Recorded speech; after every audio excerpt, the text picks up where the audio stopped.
বন্ধুরা, আমরা জাফলং সফর শেষে চলে আসলাম সাদা পাথরে। হ্যাঁ, এই যে আমার পেছনে যেগুলো দেখতে পাচ্ছেন, এগুলো হচ্ছে ইন্ডিয়ার ওই পাশে, বর্ডারের পাশে ইন্ডিয়ার পাহাড়। আর ওই যে উপরে যেই বাড়িগুলো দেখতে পাচ্ছেন, এগুলো হচ্ছে আপনার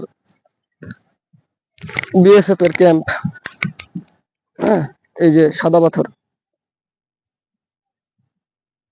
চলে আসলাম একদম মরুভূমির মতো, মনে হচ্ছে হয়তো কোনো আরব দেশে আছে আর কি, পুরাই মরুভূমির মতো।